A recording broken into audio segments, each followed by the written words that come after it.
Урматтуу агайыжылар,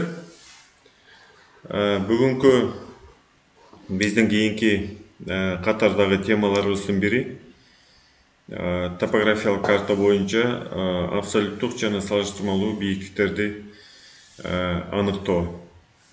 Албетте бул темаларды сиздер жакшы билесиздер, практика жүзүндө иштеп жүрөсүздөр.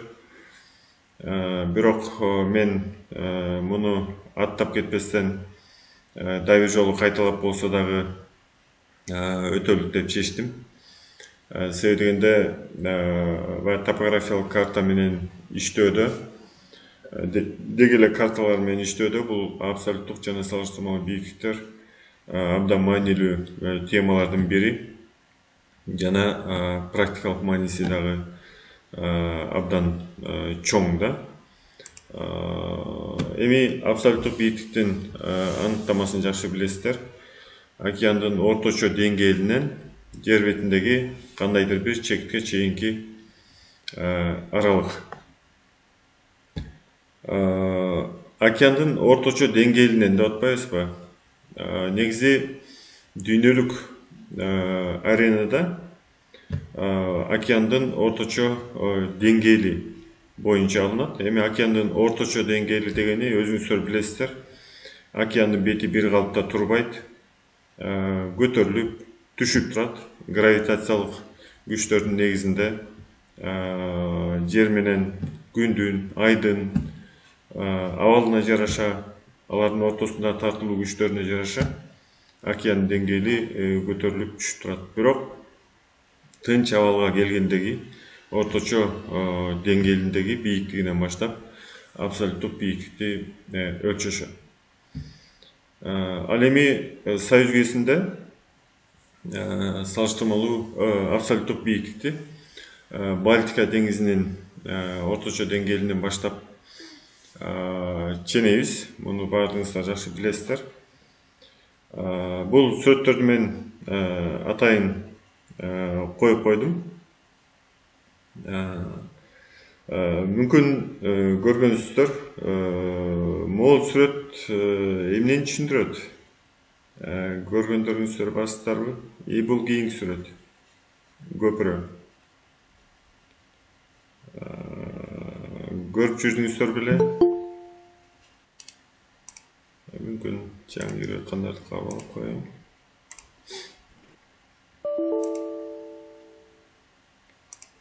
Бул сүрөт ошо Балтика деңизинин жээгиндеги Кронштадт шаарындагы Фудсток. Фудсток деген бул немис тилинен кирген.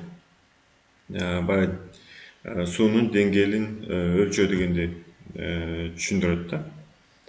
Бул болсо ошол Кронштадт шаарындагы Синий мост, көк көпүрө. Бул көк көпүрө деген аты менен дагы абдан таанымал. Мунун өңүн дагы популярдуу болуп калгандыктан алмаштырышпайт, дайыма көк менен боеп турушат. Бул кичинекей имарат болсо мариограф деп коет. Деңиздин деңгээлин өлчөп турган пункт, ошо Балтика деңизинин деңгээлин. Бул жерде мындай суунун деңиздин жээгинен труба аркылуу бияка суу кирет. Ичинде кудук бар. Эми өзүңүздөр билесиздер да, деңиздин деңгээли кандай бийиктикте болсо, бул имараттын ичиндеги кудуктагы суунун деңгээли да бирдей болот да. Анан жабык ошол жерде дагы атайын мындай өлчөөчү метр орнотулган. Ошол аркылуу бийиктикти тынымсыз өлчөп турушат деңиздин деңгээлинин бетин, мариограф.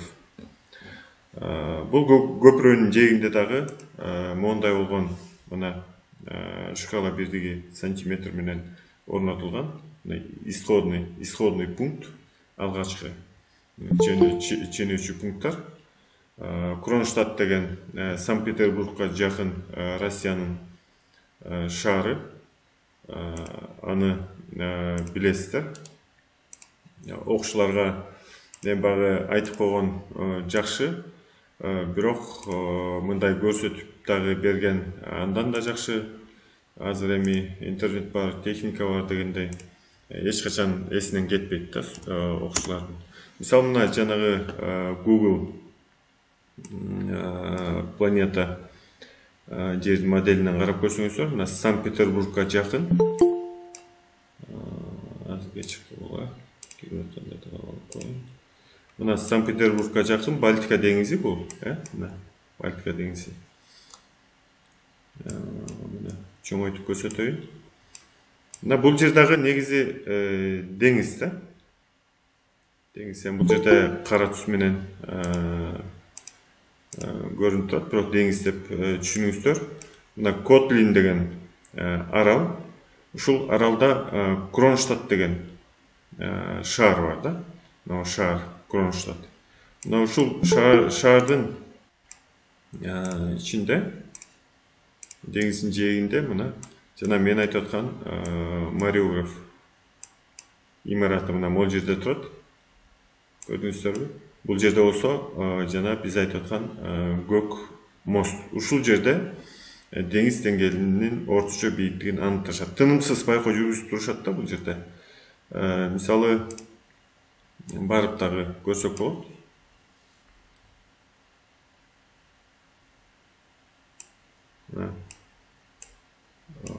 Ошол мына деңиз, деңиздин жээгиндеги курулуштар, мына көк көпүрө жана биз айтып аткан. Бул Мариуграф деңиздин деңгээлине байкоо жүргүзүүчү. Мына биягынан труба менен суу кирет да, ичинде кудук бар. Ошол жерде тынымсыз деңгээлине байкоо жүргүзүп турушат.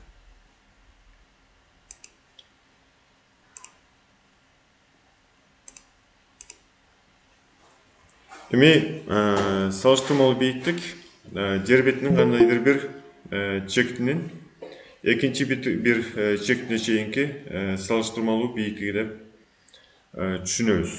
Салыштырмалуу бийиктикти табыш үчүн ошол эки чекиттин ар биринин абсолюттук бийиктиктерин билишибиз керек. Эгерде биз кандайдыр бир эки чекиттин абсолюттук бийиктигин билсек, анда салыштырмалуу бийиктигин. Кечиресиз, Алия Султалиева экранга кирип кетти го.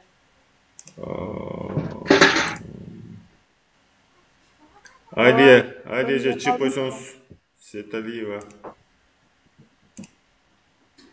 Болду, энди өзүңүз көрүндүңүз. Так, эми кайра кирейин. Так, эгерде эки чектин абсолюттук бийиктиктерин белгилүү болсо, анда биз оңой эле салыштырмалуу бийиктикти табабыз. Салыштырмалуу деген ошол бир чекит экинчи бийиктиктен канча эсе бийик жатат же жапыш жатат, айырмасын гана оңой чыгарып алабыз. Эми топографиялык карталарда биз абсолюттук бийиктикти, салыштырмалуу бийиктиктерди горизонталдык сызыктардын жардамы менен аныктайбыз. Рельеф топографиялык картада горизонталдардын жардамы менен чагылдырылат. Горизонталдар бул географиялык карталарда жер бетинин деңиз деңгээлинен бирдей бийиктикте жаткан чекиттерди туташтыруучу ири сызыктар.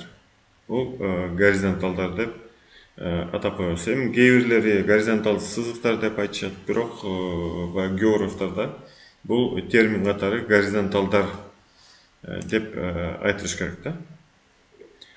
Горизонталдар рельефтин бийиктиктерин гана көрсөтпөстөн, ошондой эле рельефтин формаларын дагы чагылдырат. Мен бул жерде сүрөт катары бир мисалды келтирдим. Өткөндө да айтканбыз, бул карта менен ошо рельефти мындай жакшы көргөндү үйрөнүшүбүз керек, тажрыйба алышыбыз керек депчи. Мисалы ушул кичинекей топографиялык картанын фрагментинен карасак, биз эмнени көрүп атабыз? Мына бул жерде бир чокуну көрүп атабыз. Мына берк штрихтер турат, биякты көздөй жабыстап атат. Тоонун капталы, бул жерде бийик чоку. Кийинки бир бийик чоку бул жерде турат. Бул жерде эки чокунун ортосундагы бел турат. Бул жерде мына суунун нугу, ошол эле учурда суу жеп кеткен жарларды көрүп атасыздар тоонун этегинде. Биякта кийинки чоку кетип атат. Бул жерде белден уланысы катары төмөн карай кокту кетип жатат.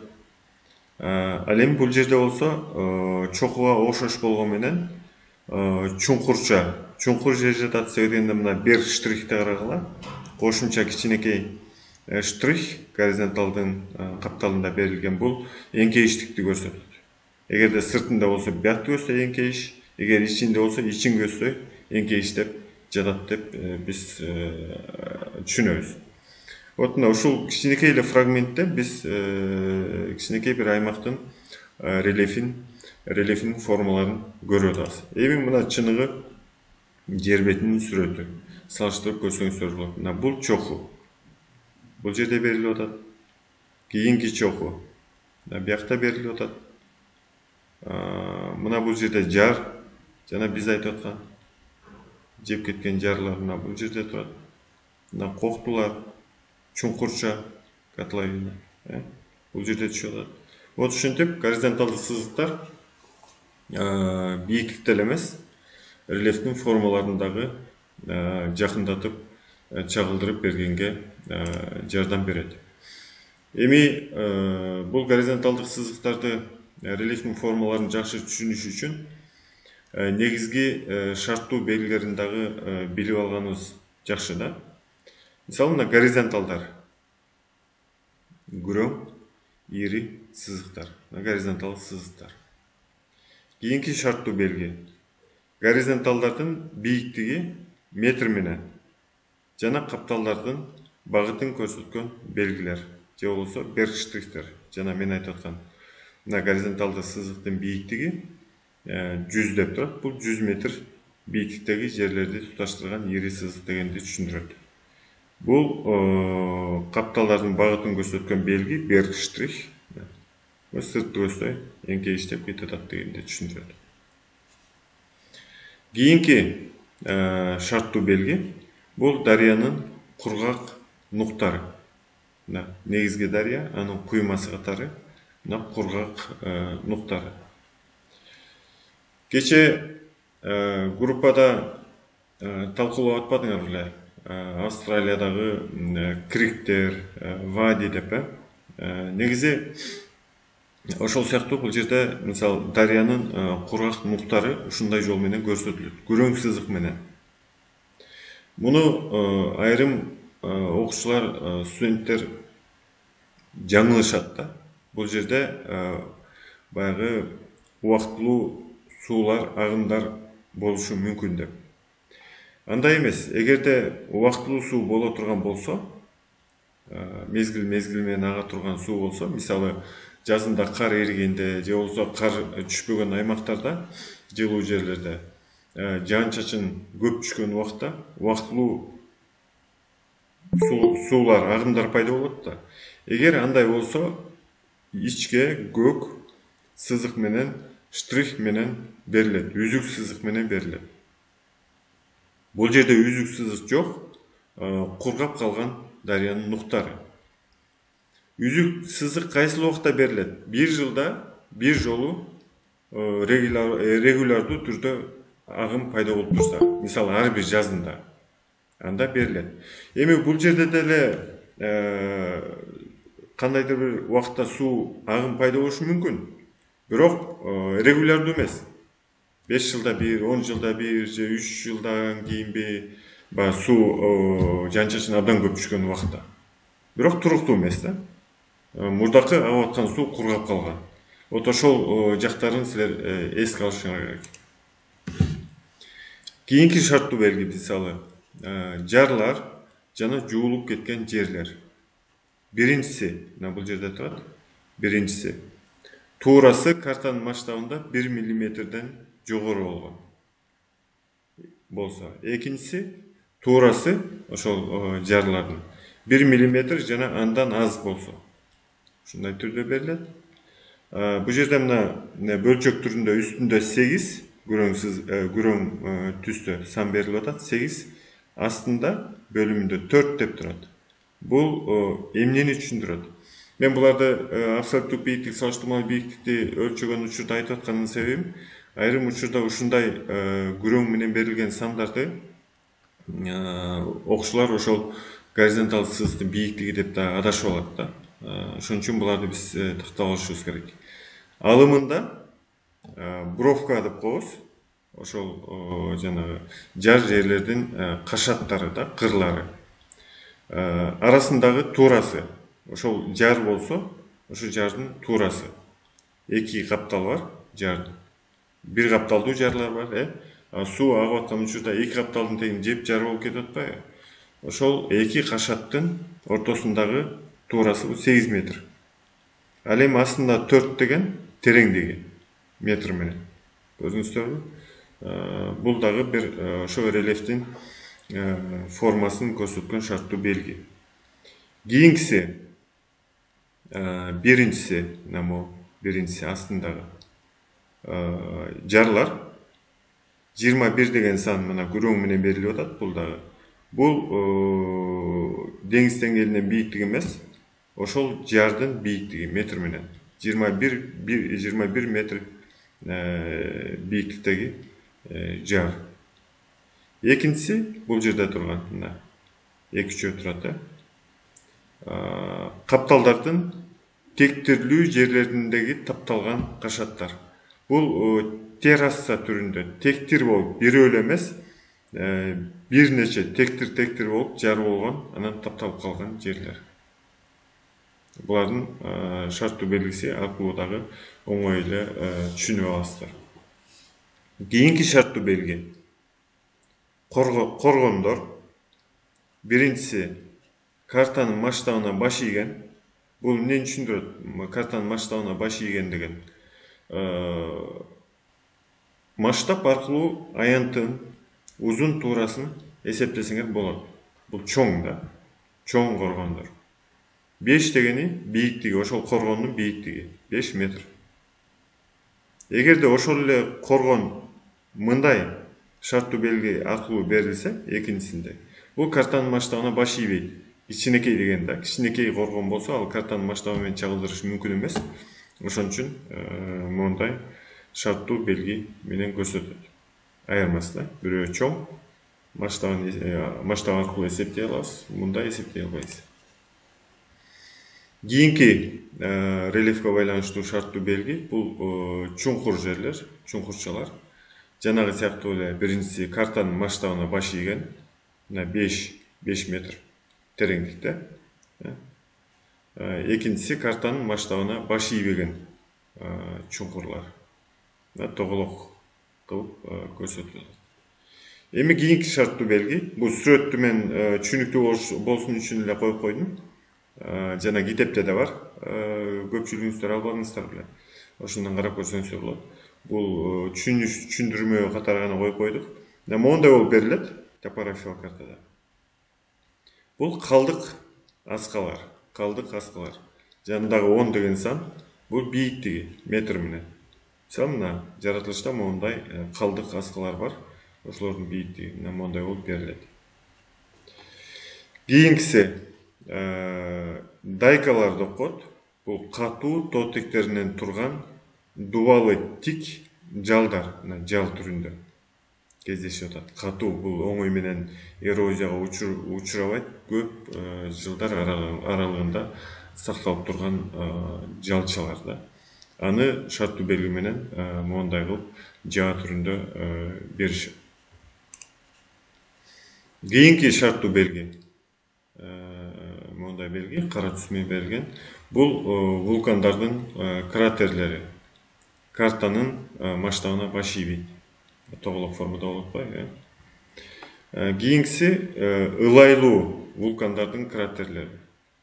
Бул кургак болсо, бул жерде ылайлуу. Кийинки шарттуу белги, бул сандар менен берилип атпайбы? Ошол сандар түшүнүш керек. Биринчи, экинчиси.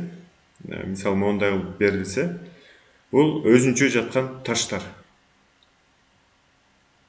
3 дегени бул ошо таштын бийиктиги метр менен. Экинчиси топтолгон таштар.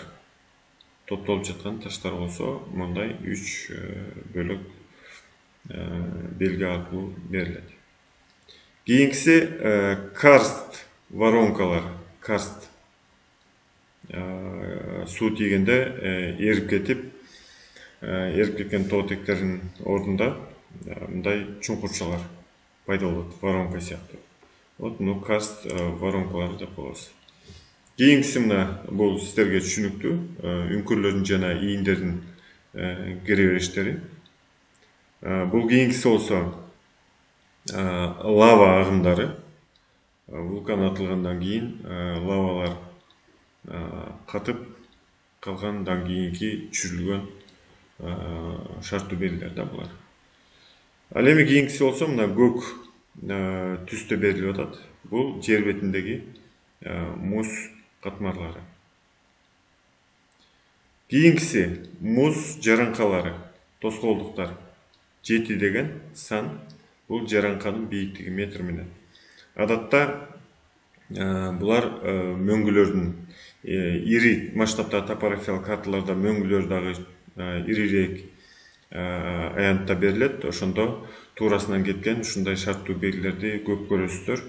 Ал жана рельеф эми түз болуп эле кете бербейт да. Ошо рельефтин формасына жараша эңкейиштеген сайын мөңгү муздары сынат дагы жаранкалар пайда болот.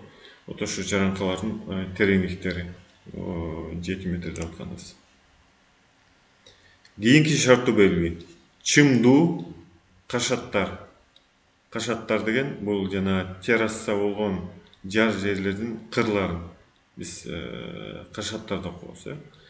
Горизонталдар менен чагылдырылбайт. Бирок мына чымдуу кашаттарды ушундай белги менен беришет.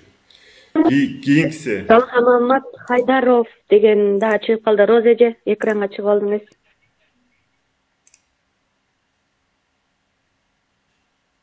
Так, меники көрүнүп атабы эми? Көрүнүп атат. Мен чыкканым жок. Так, өчүрүп коюңуздар. Жер көчкүлөр. Мына горизонталдуу сызыктар жакшынакай келип эле өзүнчө бир бузулган жердин формасын көрүп атабыз. Булар жер көчкүлөр ушундай түрдө берилет. Кийинкиси кумдуу жана кырчычтуу шилендилер. Каптал аркылуу түшкөн сынык майда таштар, кумдар, тоон каптал аркылуу этегине келип топтолуп атпайбы? Вот ошолорду ушундай шарттуу белги менен чагылдырып көрсөтүшөт. Кийинкиси таштуу жана шагылдуу шилендилер. Экөөнүн бир аз гана айырмасы бар. Бирок ички түзүлүшүн карап көрсөңүздөр бул жерде айырмаланып турат. Эми буларды билип алгандан кийин биз абсолюттук бийиктикти жана салыштырмалуу бийиктикти тапканга өтөлүк. Мисалы мына деңиз деңгээли бул жакшынакай сүрөт коюлду. Биринчи дөң жердин чокусу мисалы деңиз деңгээлинен 80 метр бийиктикте жатса, экинчиси 130 метр бийиктикте жатып атат. Булар абсолюттук бийиктиктер. Ал эми эки чокунун ортосундагы салыштырмалуу бийиктик 50 метрди түзөт. 80ге 50-нү кошсоңуздар 130. Экөөнүн ортосундагы айырмачылык 50 метрди түзүп атат. Топографиялык картада горизонталдык сызыктар бир нече түрлөр бар да сызыктардын. Биринчиси мисалы негизги горизонталдык сызыктар деп коет. Основные горизонтальные линии деп. Мына горизонталдык сызыктар көрүп атасыздар. Экинчиси мисалы жоон горизонталдык сызыктар.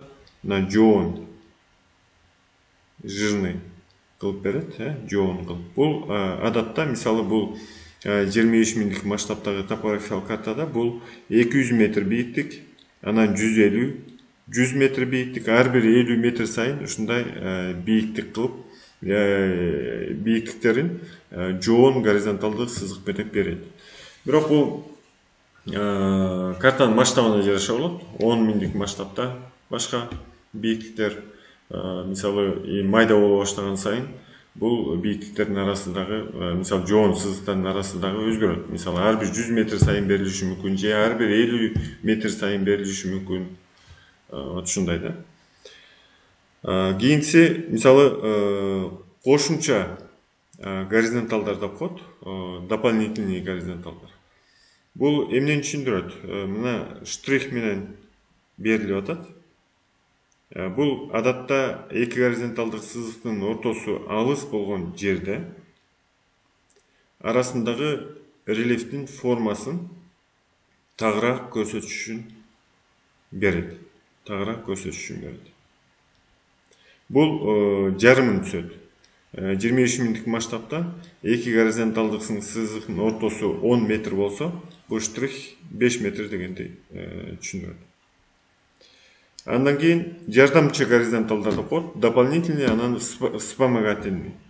Жардамчы горизонталдар, бул жерде карасаңыздар, бул мындай баш аягы жок эки горизонталдык сызыктын ортосунда гана берилип атса, бул болсо туюк айлана катары, бирок штрих менен. Бул адатта көпчүлүгүн тоонун кырларына жакын берилет. Кырга жакын рельефтин формасын тагыраак чагылдырыш үчүн. Мисалы мына бул жерде горизонталдык сызыкты карап көрсөңүздөр, 220 метр болуп атат. Мына жоон горизонталдык сызык 200 метр, 200, кийинкиси 210, мына 220 метр. Бул 230 метр болот. 230 метр. Анан эгерде бул жакшы мисал да, могул жердеги жардамчы горизонталдар. Эгерде могул эки жардамчы горизонталдарды алып салсак, анда биз ойлошубуз мүмкүн. Бул бир гана мындай узатасынан созулуп жаткан чоку деп. Көрдүңүздөрбү? Биз экөөнү көргөн үчүн, бул жерде эки чоку бар экен. Өркөчүсү мал. Чоку экен деп түшүнүп атабыз. Бул жардамчы горизонталдар ошо тоонун чокусундагы форманы дагы тактап берип атат. Бул дагы үзүк сызык менен берилет. Үзүк горизонталдар менен. Булар дагы эгерде эки горизонталдык сызыктын ортосунда аралык 10 метр болсо, бул дагы 5 метр дегенди түшүндүрөт. Мен бул жерге абсолюттук бийиктикти табыш үчүн топографиялык картанын бир кичинекей фрагментин алдым дагы. А чектин жана Б чектин белгилеп алдым. Мүмкүн ушул жерде розеже угуп атасызбы? А чектинин бийиктиги канча метр болушу мүмкүн? Ушул картаны горизонталдык сызыктарды карап туруп таап айтып бере аласызбы? Бул жерде мына бир дагы горизонталдык сызыктын бийиктиги берилген эмес. Таппайсыздар да? Мен атайын кесип салдым. Бирок сиздер аныктай аласыздарбы?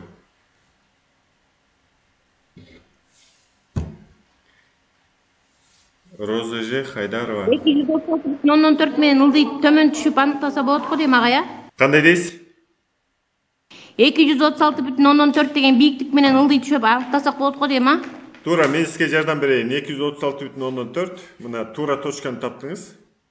Бул бийиктикти көрсөтүп атат, Анан могул сызык канча болот? Бул үзүк сызык жана мен айткан.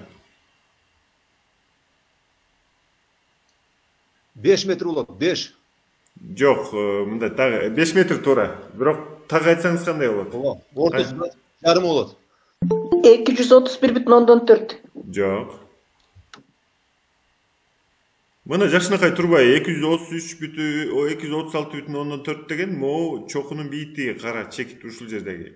Бирок могул штрих менен берилген горизонталдык сызыктын абсолюттук бийиктиги канча метр болот? 0,4 эмеспи? Жок. Абсолюттук бийиктиги ага 236 го дейм. Анткени 4 бери чокусу бери жылып тур да, ошон үчүн 236,4 боло туруш керек дейм да. 235. 235. Туура, Эрали агайбы? Эрали агай, туура айтып атасыз. Мен жаңы эле айтпадымбы сиздергечи? Бул эки горизонталдык сызыктын ортосундагы аралык 10 метрден кетип атса, бул жарымын берет, ошондо 5 метр дегенди түшүндүрөт. Бул жерде 236,4 болсо бул бийиктик. Бул 235 метр. Ошондо 235 болсо 1,4 метр өйдө туруп атат да бул чоку. 235, а бул жанындагы горизонтал канча метр бийикте болот, монусу?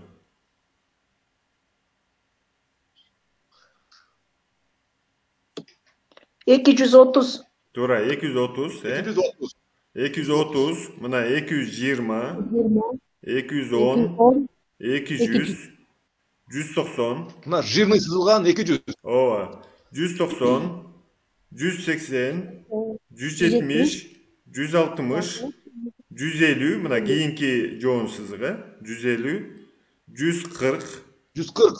мына сууну көздөй жапыстап келдик, 140. Буга канча болот? Бул да 140. Туура. 140. Дайыма суунун эки жагындагы горизонталдык сызыктардын бийиктиги бирдей болот. Бул да 140, 150, 150, 160, 170. 160, 170. Мына 170, кийинкиси 180. А бул болсо 175 Ооба. метр бийиктикте. 185. Ошондо чекитинин бийиктиги канча метр бийиктикте болот? 175. Дагы? 172,15. Туура, азыркы эжеке туура айтты. Эгерде бул үзүк сызыктын үстүндө жатса, анда 175 десеңиздер туура болмок. Мен атайын экөөнүн ортосуна коюп койдум. Бул 5 метр болуп атат да бунун аралыгы. 5 метрди 2 бөлсөңөр 2,5, ошондо 172,5 метр. Б чекитиникичи? 177,5. Ну туура. 170, бул 175, ага 2,5ды койсок 177,5. Вот ошентип биз абсолюттук бийиктикти таап алсак болот. Мен бул жерге мындай суроо белгисин коюп койдум да. Эмне үчүн могул кошумча горизонталдык сызыктар маанилүү. Горизонталдык сызыктар маанилүү. Эгерде жана олимпиадада деле ушундай тапшырмалар берилип калса окуучуларга, силер баягы талаш учурлар жаралып калышы мүмкүн. Мисалы мына А деген чек берилсе, 175 деп белгилеп койсоңор, бул уже туура эмес. Туура эмес.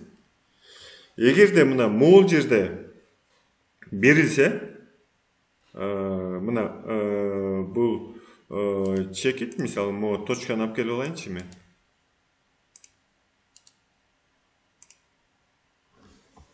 Мына. Могул жерде болсо канча метр болот абсолюттук бийиктиги? Бул 140 болчу, 150, бул 160. Муну сол 160. 162 жарым. 162. 162. 162. Эгерде бул жерде болуп калсачы? 167. Жок. 164. 165 жетпей калды, 164. Эми бул жерде эгерде окуучулар ушундай учурда бул жер 160, бул жер 170 болуп атпайбы? 165 метр деп берип койсо жаңылбайт да. Себеби дегенде кошумча горизонталдык сызык жок. Биз чыныгы бийиктикти биле албайбыз. Бул деген 161ден баштап 170 да, 169 чейинки любой бир санды берсе окуучу туура болот. Бул горизонталдык сызыкмы, кошумча горизонталдык сызык? Азыр мен доскага чийип берейинчи. Мисалы мындай болуп калышы мүмкүн да, бул мына бир горизонталдык сызык, бул экинчи горизонталдык сызык деп коелук, мына жапышыраак жатып атат. Ортосундагы горизонталдык сызык могу жерде болушу мүмкүн. Бул эмнени түшүндүрөт? Мына буга жакын болуп атпайбы, буга жакын. Мында тик келип туруп, анан жапсыз болуп кетип атат. Көрдүңүздөрбү? Жана силер айтып аткан точка бул жерде болуп калса, бийиктиги башкачараак болот. Эгерде экинчи варианты бул бир горизонталдык сызыктын бийиктиги болсо, бул экинчиники болсо, мисалы, мындай келип туруп, мына бул кошумча горизонталдык сызык да бул, тик кетиши мүмкүн. Көрдүңүздөрбү? Экөө бирдей эле бийиктик, бул дагы мисалы 150 болсун, бул 160 болсун. Бул деле 150 болсун, бул деле 160 болсун. Көрдүңүздөрбү? Кошумча горизонталдык сызык так бериш үчүн рельефти ушундай учурда керек да. Ал эми могул учурда, бул учурда кошумча горизонталдык сызык болсо, жок болсо, анда 160 менен 170-тин орточо санын берип койсо, окуучу жаңылбайт да, эч ким талаша албайт. Себебинде мен бияка жылдырып койсом, силер 200, 140, 150, 160, 170-ге жакындатып айтып, бияка жылдырып койсом, 180-ге жакындатып атпайсыздарбы? Ол эми кандайдыр бир деңгээлде туура, бирок эч ким аны талашып тарта албайт. Орточосун берип койсоңор болот. Эгерде кошумча горизонталдык сызык болсо, анда жанагындай биз тактап бере алабыз. Көрдүңүздөрбү? Баягы горизонталдык сызыктын бийиктиктери баардык эле жерде бере берилбейт. Ошон үчүн окуучулар бийиктиктердин, мына бул жерде жана биз айтып аткан жалгыз таш турат, ошо шарттуу белгилерди жакшы түшүнүш керек да. Мына бул жерде коктуу жерлер турат. Биякта ошо коктуу деген түшүндүрөт. Коктуларына. Биякта да коктуу, бул чокуу, кийинки суу. Мына бул жерде горизонталдык сызыктардын бийиктиктери берилген. Мына 150, биякта 190, бул жерде 200, 200, 220, ар кайсы эле жерде турат. Мисалы, мына бул жерде 12 деп турат. Кээ бир окуучулар жаңылат, ушуга жакын чекит болсо, мына бул жерде 21 деп турат. Жаңылып алышат да, шарттуу белгини жакшы түшүнбөгөндүгү үчүн. 21 деген мына мен айткан жана жардын бийиктиги. Биякта да жар бар экен, мына 12 метр бийиктикте. Ошон үчүн горизонталдык сызыктын бийиктигин так аныкташыбыз керек. Мисалы, мына А чекити бул горизонталдык сызыктын үстүндө жатат. Муну табыш үчүн сиздер бияктан түшүп койсоңор болот. Мисалы, мына бул 200 метр десек, 210, 215, анан 217,5 болот чокусу. Бул 200 болсо, 190 метр бийиктикте. Эгерде картанын биягы жок болсо, жанагындай жакын жеринен таап келесиздер. Мисалы, мына бул жерде 150 метр болуп атса, бул 140, биягы да 140, бул 150, 160, 170, 180, 190. 190 метр. Кийинки жоон сызык 200 метр. Ошентип А чекитинин бийиктиги 190 деп таап атасыңар. Мисалы, Б чекити бул жерде болсо, бул жагынан түшүп келсеңер болот. Мисалы, 215 бүтөн ондон 3 деп атат. Мына 150, 160, 170, 180, 190. Мына жоон сызык 200. 190 менен 200'ün ортосунда жатып атат. 195 метр деп койсоңор болот. Мына 200. Бул жерде болсо, карасаңар, үзүк сызык эмес, бүтүн эле горизонтал жатат. Бул 200 болсо, бул 210.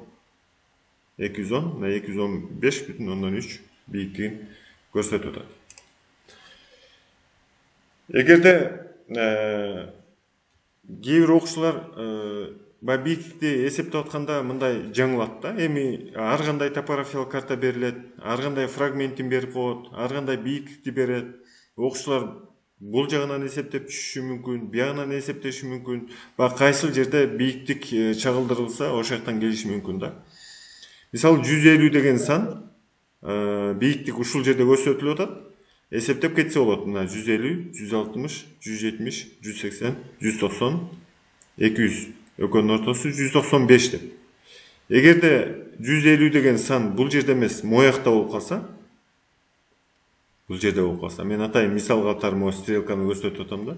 150 болсо ушул жерден баштап эсептейт да окуучу. Мисалы 150, 160 дейт, 170, 180, муну 190 дейт. Буну да 190 деп алат. Анан муну 200 деп кетип калат да. 200, муну 210 деп, анан экөөнүн ортосу 210, 205 деп аташат да. Бул жанагы мен айтып аткан рельефтин формасын жакшы түшүнүш керек дегенди. Мына бул биринчи чоку, бул экинчи чоку, жапсыраак жатып атат. Да? Ушуну баягы адашпаш керек да. Рельефтин формаларын жакшы билиш керек. Мисалы 150,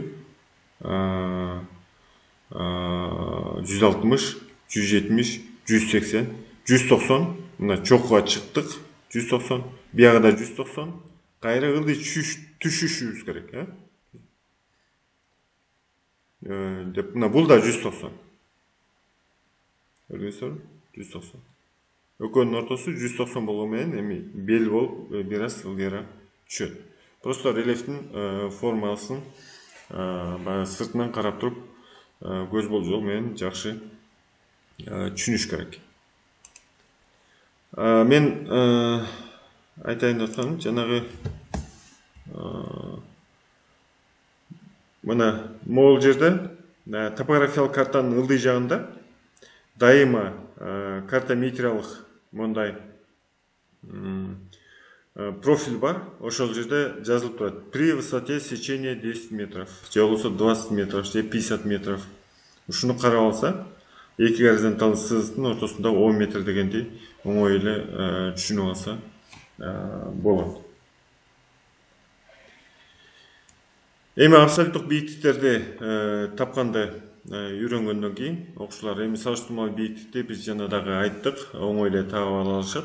Эгерде кандайдыр бир эки чекитти билсе, чоңунан кичесин алып коет. Бул салыштырмалуу бийиктик. Мисалы бул жерде 215,3 болсо, бул жерде мисалы 213,2 булак жатат. Экөөнүн бийиктиги салыштырмалуу бийиктигин табыш оңой эле. Мисалы 215,3төн 213,2 эле алып коет. Бул салыштырмалуу бийиктик.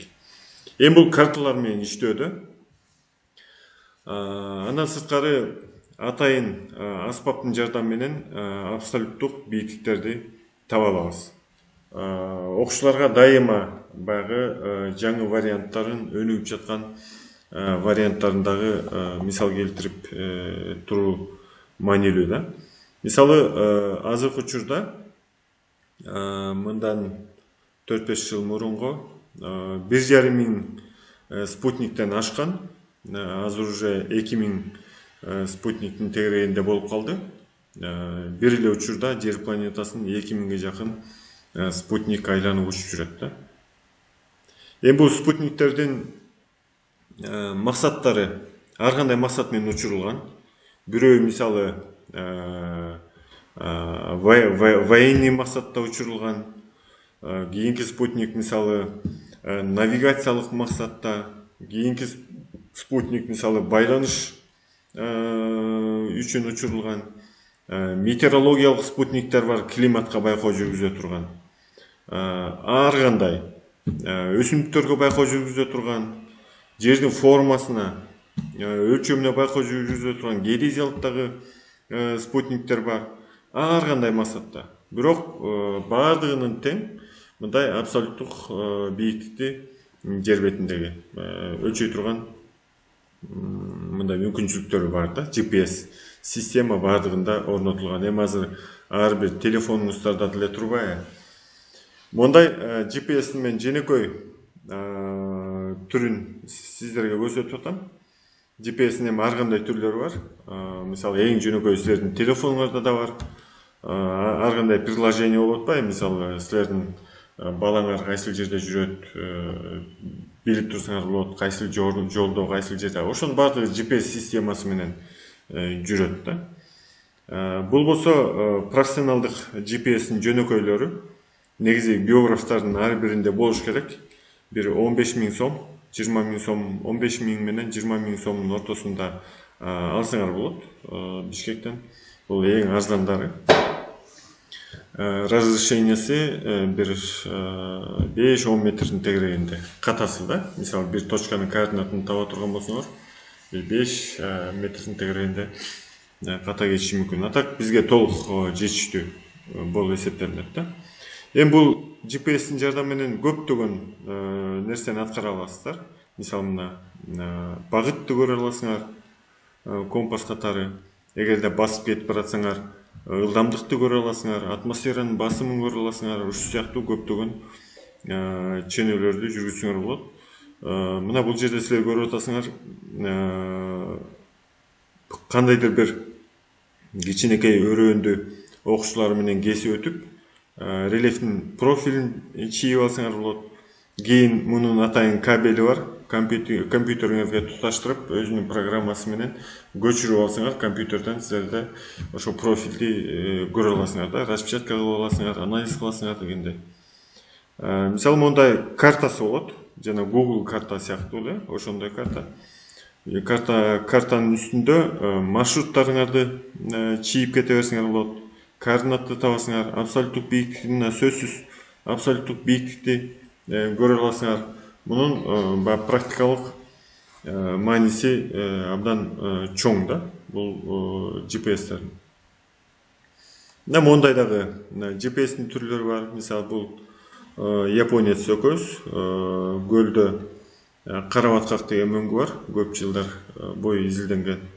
Ошол жерде биз мөңгүгө байкоо жүргүзүү учурунда GPS менен дагы иштеген учурлар болот. Бул профессионалдык өнүккөн вариантындагы GPS-тин бир түрү. Стационардык түрдө бирөөнү орнотуп коюп, экинчисин рюкзагыңызга салып көтөрүп алып, баягы мөңгүнүн этегиндеги границаны аныктап, жана башка иштерди жүргүзсөк болот да.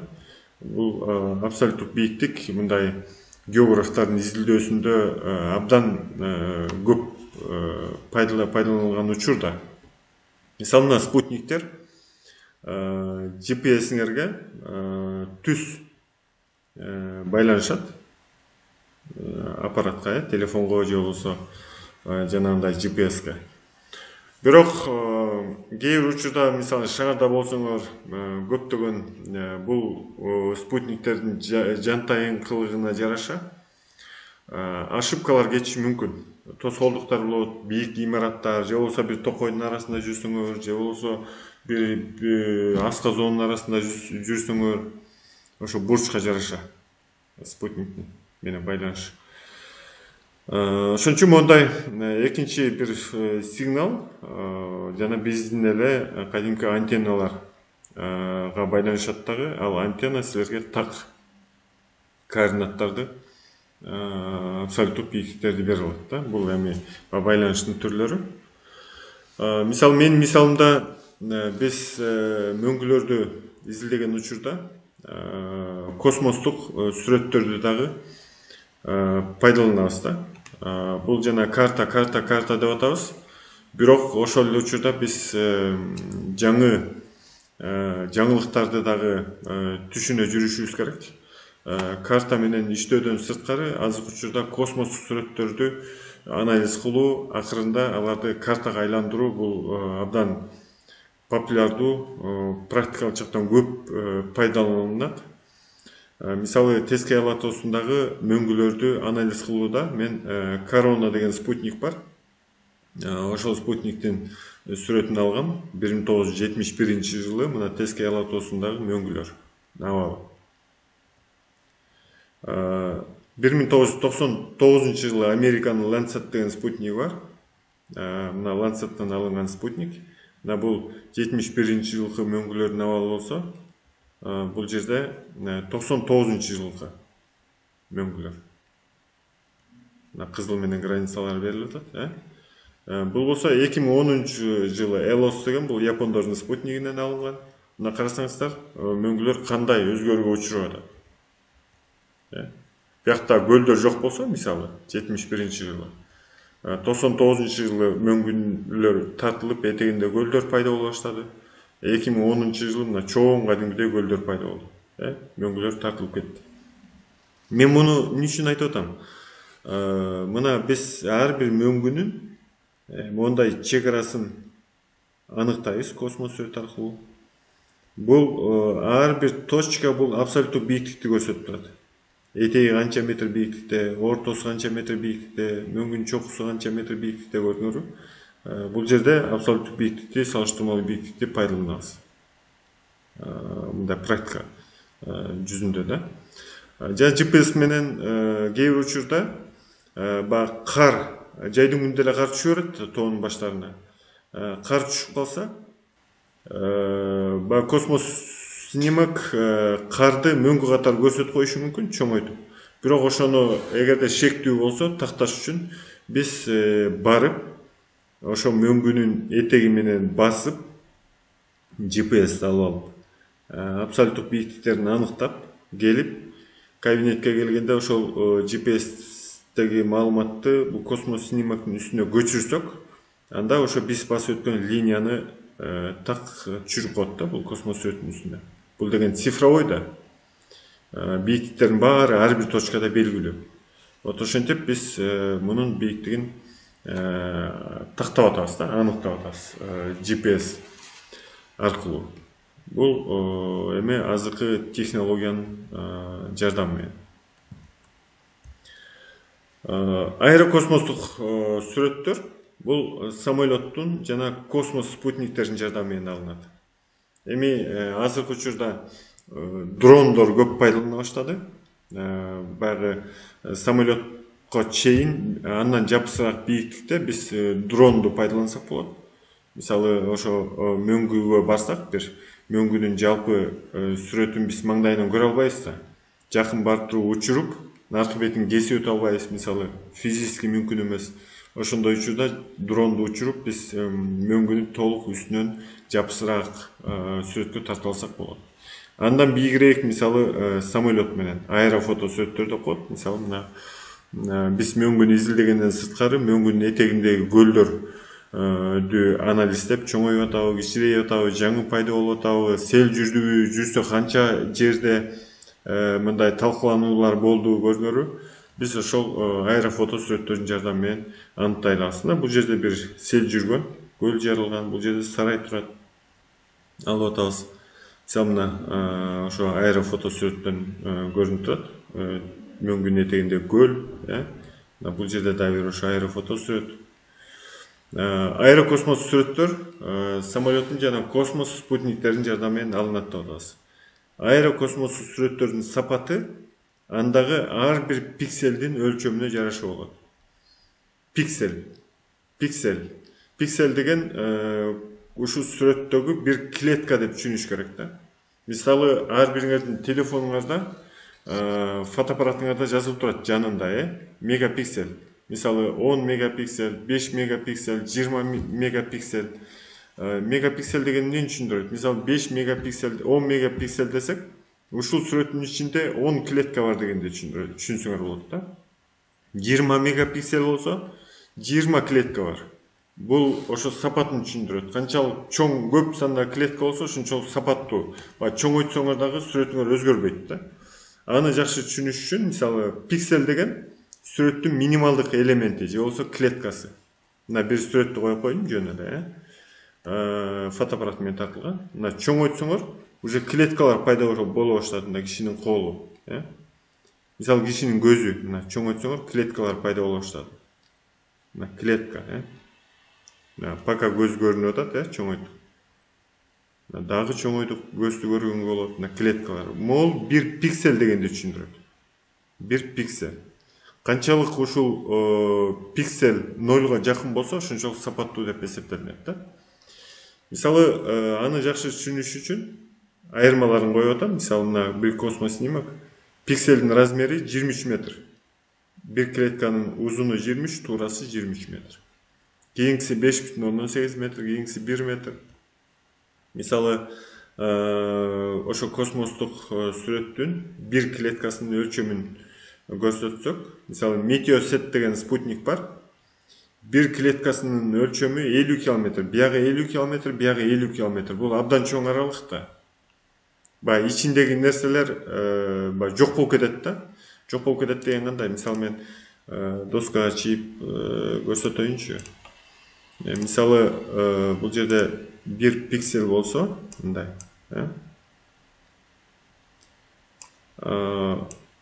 мындай болот, мисалы.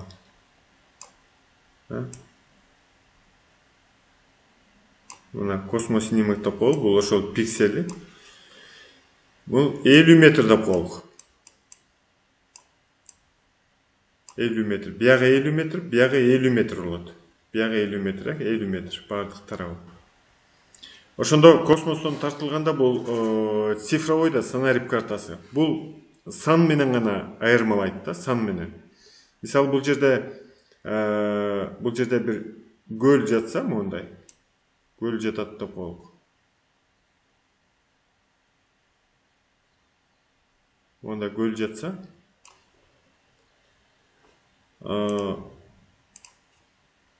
космос снимок кандай кылат? Эгерде 50 метр болгондо жарымынан көп болсо, көл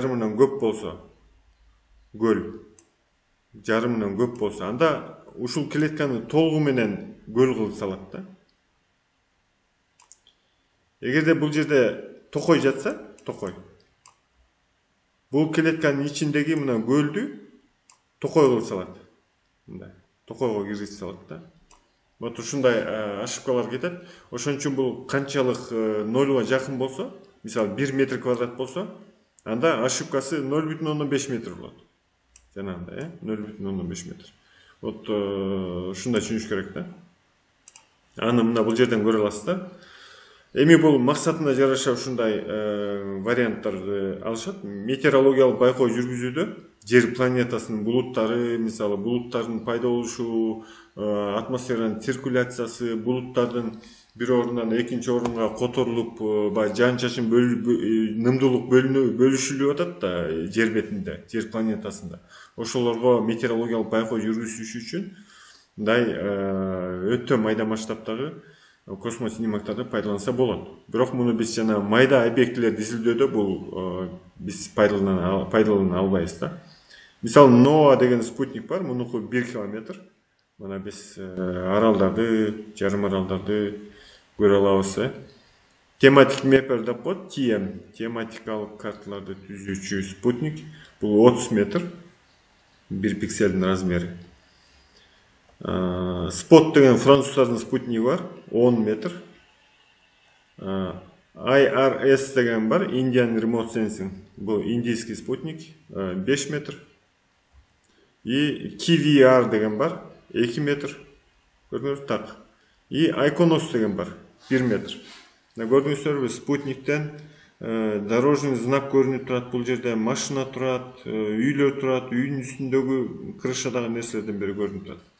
Азыркы учурда космостон, спутниктен биз жер бетиндеги баардык кыймылга кичинекей нерсеге чейин байкоо жүргүзө алабыз. Бул баягы картабыз абдан так карта түзүп ала алабыз дегенди түшүнсөңүздөр болот да. Бул бир мөңгүлөргө байланыштуу.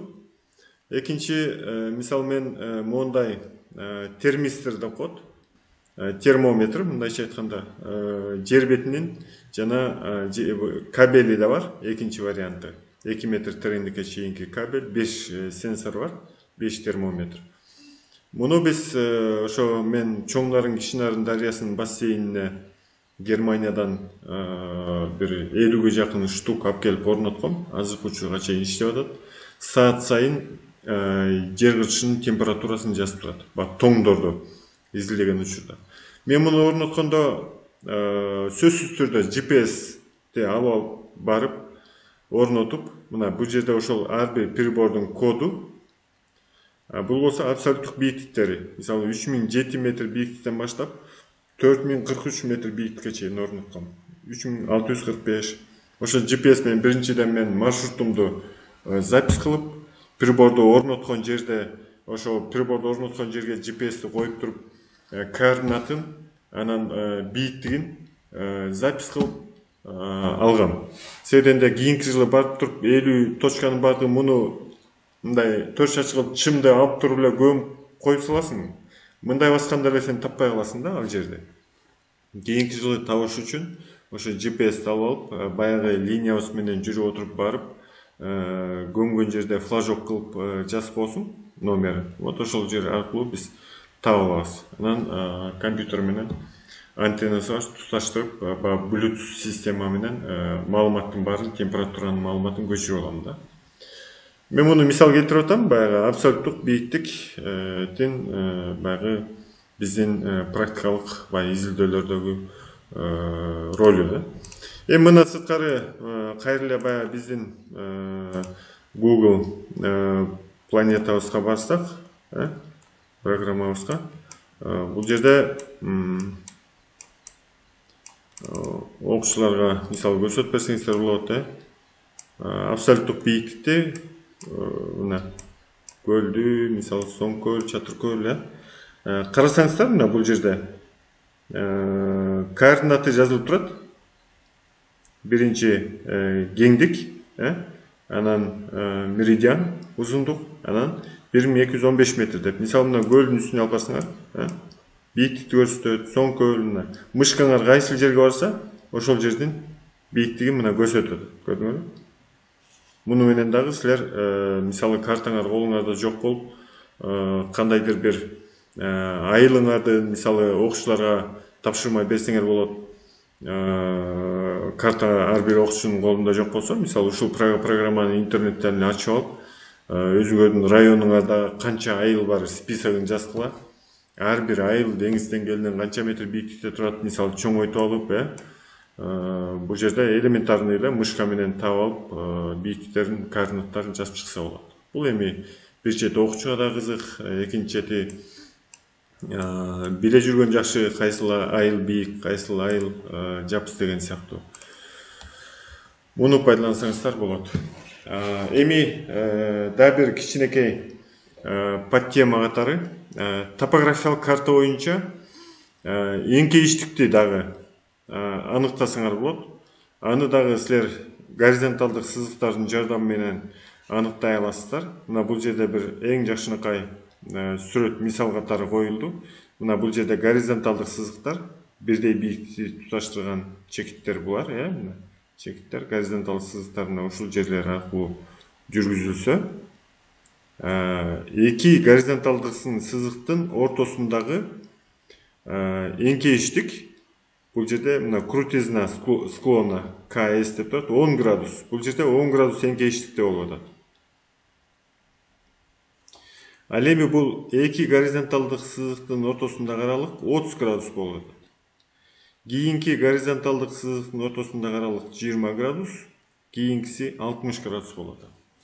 Мен өткөндө да айткам, муну өзүңөр да жакшы билесиңер. Канчалык эки горизонталдык сызыктын ортосундагы аралык алыс болсо, ошончолук жантайыңкы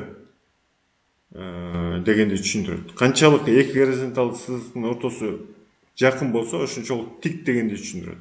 Көрдүңүздөр, бул жерде алыс болгондуктан 10 эле градус болуп атат. Кийинкиси 30 градус болуп атат, жакыныраак, Кайра алыстап кетти. Мына 20 градус. Мына кайра аябай жакындады. Бул жерде мына 60 градус тик болуп атат.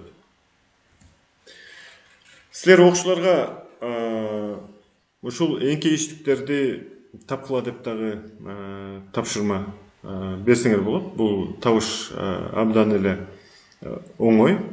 Мисалы биз жана талаа шартында иштеп аткан учурда ири масштабта топографиялык картаны алып алып, биз мөңгүгө же кандайдыр бир объектке барыш үчүн жолдор барбы, жокпу, картадан карайбыз, элден сурайбыз, жергиликтүү элден. Андан сырткары баягы ат менен барыш үчүн биз ошол даже капталдардын эңкейиштиктерин деле примерно билип алабыз да, канча градус. Ат менен барганга мүмкүнбү, мүмкүн эмеспи? Вот ошого жараша маршруттарыбызды аныктап алып, анан ошондой кетебиз да.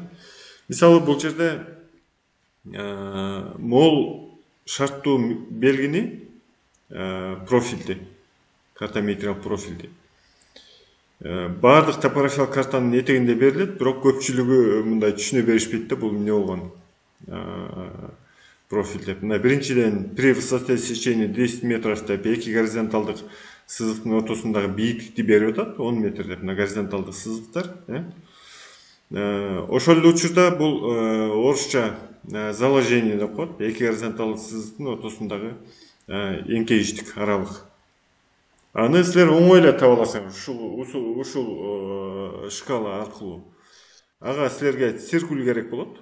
Эки учу ийне болгон. Мисалы мына бул жер менен бул жерде циркуль менен ченейсиңер дагы.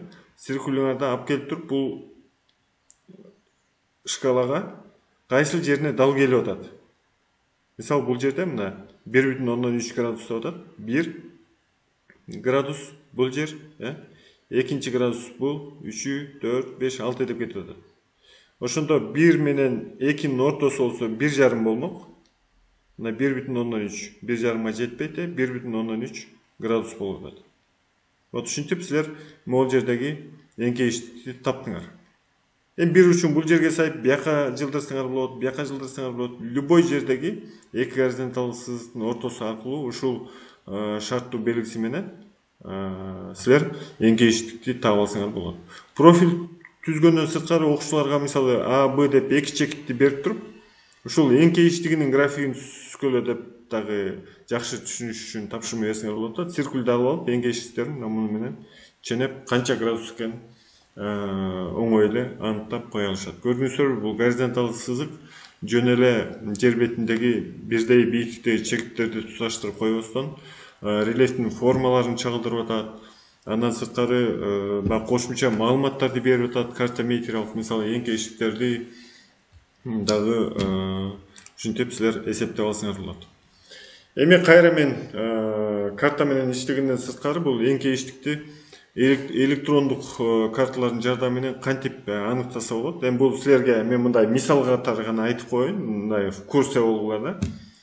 Бирок бул атайын үйрөнүш керек, оңой эмес, абдан оор, чындыгында техникалык эме керек да, тажрыйба. Мисалы GIS программасы бар, QGIS деген бар, бесплатный муну интернеттен көчүрүп алыш керек, бирок үйрөнүш керек да. Мисалы бул программаны көчүрүп алгандан кийин силер компьютерге установка кылып алгандан кийин могул кара бул космостук сүрөт, SRTM деп коет, трехмерный карта. Адатта бул ушундай черно-белый ак-кара түстө болот. Бирок шкала биздигин өзгөртүп туруп, цветной да кылып алсаңар болот. Бирок адатта ушундай черно-белый түстө пайдаланышат. Бул жерде мына карасаңыздар, эми бул жерде силерге көрүнбөшү мүмкүн, мен окуп берейин. Морфометриялык анализ деп турат. Морфометрия. Морфо рельефтин формаларына мындай сан менен анализ кыла турган бөлүгү да, морфометрия, метрия деп айтып атпайбызбы, ченөө иштери. Эми бул жерде эңкейиштиктерди тапсаңар болот. Эгерде горизонталдык сызыктарды дагы ушул трехмерный картанын жардамы менен горизонталдар деген командасын берсеңер, бирдей бийиктиктеги чекиттерди туташтырып, силерге горизонталдык топографиялык карта түзүп алсаңар болот да. Мына эңкейиштигин тапсаңар болот. Мына команданы басасыңар. Окей, Андан кийин мына момундай эңкейиштиктин картасын алдык, черно-белый түстө. Азыр мына шарттуу белгисин цветнойго алмаштырып атабыз, Алмаштыргандан кийин момундай вариант чыгып атат. Мына көктөр 0 градус, 0 градус деген бул эңкейиштик жок түздүк, 17 градус, кийинкиси 35, 53, 71 градус мына кызылдар.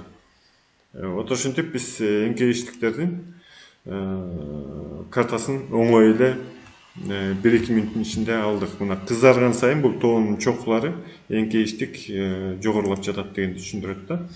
Ошол сыяктуу эле мисалы ушул программанын жардамы менен дария тармагынын картасын алсаңар болот. Дария тармагын көрүңөр, абдан татаал дария системасы. Эми бул трехмерный картанын жардамы менен эле эң жапыш жерлердин линиясын түзүп коет да. Эми бул жерде силер негизги дарыяны, анан негизги куймаларын алып туруп, калгандардын баарын алып салсаңар болот. Себеби дегенде бул баягы убактылуу нуктардын баарын кошуп салат да. Көрдүңөрбү? Азыр программанын жардамы менен, космоснимактын жардамы менен биз миңдеген карталарды түзүп, анализдерди жүргүзө алабыз да. Мен өткөндө силерге айтпадым беле, даже өнүккөн өлкөлөр айыл чарбасынан бери бул спутник менен башкарышат. Баягы өсүмдүк айдаган учурда, мисалы жазында космостук сүрөттү тартып алат дагы, анан картасын түзүшөт. Монча гектар жерге картошка айдалды, монча гектар жерге сабиз айдалды, монча гектар жерге күрүч айдалды деп. Өсүп чыккандан кийин космос сүрөттү алып туруп кайра картасын түзүп чыгышат. Анан мурдакы менен салыштырат. Мисалы 1000 гектар жерге күрүч айдалса, анын 800 гектар жери өсүп чыгыптыр, 200 гектар жери ар кандай себеп менен суу жетпей, мисалы өспөй калыптыр. Анан жыйнап алгандан кийин кайра тартып туруп кайра карта түзүшөт, автоматтык түрдө ушундай программа менен. Баягы 800 гектар жердеги күрүчтүн 700-ün жыйнап турубуз, 100 гектар жери жыйналбай калды ар кайсы жерде. Примерно монча тонна күрүч алдык, көрдүңөрбү?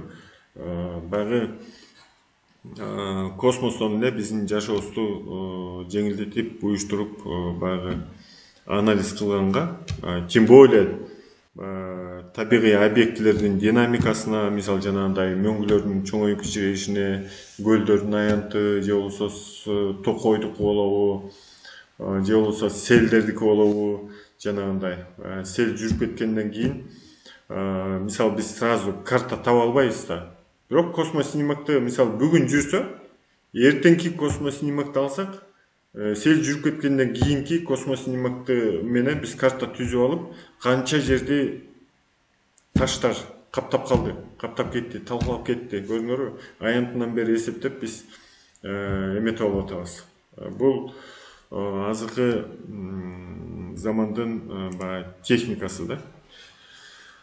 Эми бул ГИС программасы, космостук анализ, бул абдан чоң багыт. Бул өзүнчө көп билимди талап кылат. Ошон үчүн мен мындай үстүртөдөн силерге маалымат берип атам, тийиштүү жерлеринде. Бирок биле жүргөнүңүз да жакшы. Кийинчерээк мүмкүн ар бир мектепке чейин ушундай пайдаланган деңгээлге жетип каларбыз.